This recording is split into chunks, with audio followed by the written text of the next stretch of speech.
Hello, friends. Jacque Howard here, and this is the third segment, and I'm with Rashad Malik Davis, who has a book series, Carefree Like Me. We've got chapter 1 and 2.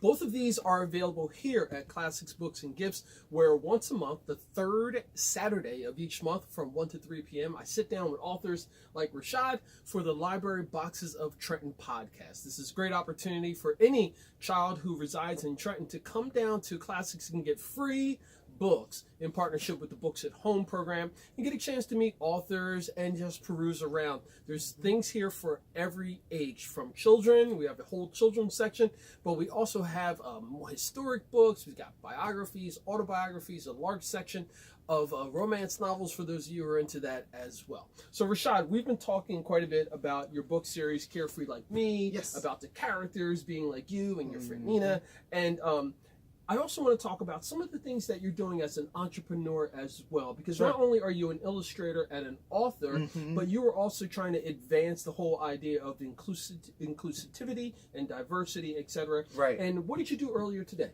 So I actually met up with a friend of mine who I went ahead and did something called sensitivity reading for her book. So she was actually just visiting out here in New Jersey, and we had a great lunch. But, you know, it was great talking with her because we got a chance to talk about what it was like to basically sensitivity read. And for those folks who don't know, sensitivity reading is when you essentially are looking over somebody's manuscript or their story and checking to see if it's culturally sensitive or culturally relevant. So the main character in her book is both Black and gay. And being that I'm both, you know, it was a great way for me to kind of leverage my own kind of cultural background and my knowledge and experiences as a means of, you know, providing some income for myself, which was amazing. So, you know, the whole sensitivity reading process is great. You're literally reading through the story and checking to see if anything is culturally insensitive or inaccurate. So like, for example, there was one section of the book where, you know, as somebody who's not Black, she probably this wasn't at top of mind, but one of the powers that the character had was to protect himself was like make a big ball of time. And I was like, that might not be the best, you know, kind of representation. I mean, even if he is a Black British boy or man, it still resonates differently for people who are African descent and have this historical connection with cotton. So, you know, that was just one of the many things. She was like, I would have never thought about that. So it's great. It's a really great way to make extra cash for yourself. You know, just doing one book netted me $250 for the one book just to read 300 pages. So, you know, it's great. Do the math. But right. Do the math. Right. And you and I were talking earlier about how we need to start thinking and exploring these alternative ways in potential careers and entrepreneurial opportunities, such as that. Because if you're someone who enjoys reading, can read fast, and can pull out the details, this could be an easy way for you to make a few extra bucks. Oh yeah. And I've also been looking into voice acting as well, just because I'm so animated like 90% of my life. And people were like, have you ever looked into voice acting?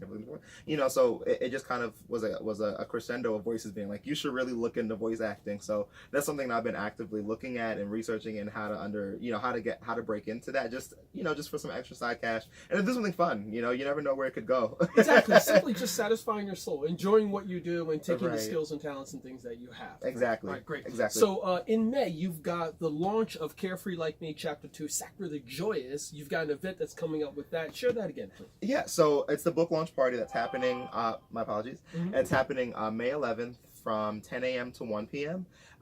It's going to be in Princeton at the Arts Council of Princeton, and it'll be great. It's going to have a collection of music. There will be food vendors that are selling authentic Mexican food there. There's going to be Aztec dancers, and the group's name is Calpuli Huehuetlatoli. So it's a mouthful. I won't even attempt to pronounce that one. I know that's a tough one, and I think I might have mispronounced it.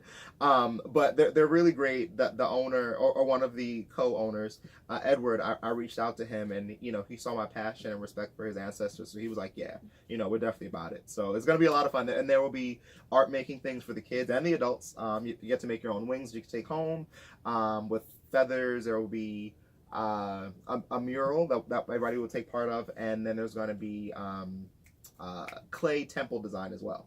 Awesome. Yeah, led by Veronica Olivares Weber, who is a teacher and community leader out there, and Jennifer Cohen is doing the PR for the event, so it's gonna be lit. Fantastic. Rashad Malik Davis, it's always a pleasure to see you. I can't Likewise. wait to have you back on the Trenton 365 show and the Library Boxes of Trenton podcast to talk about what you have going on. Oh, yeah. Folks, you've been listening and watching the Library Boxes of Trenton podcast / vlog taking place at Classics Books and Gifts the third Saturday of each month from 1 to 3 p.m., where I'll be bringing in authors like Rashad Malik Davis. Have a great and wonderful afternoon. Thank you.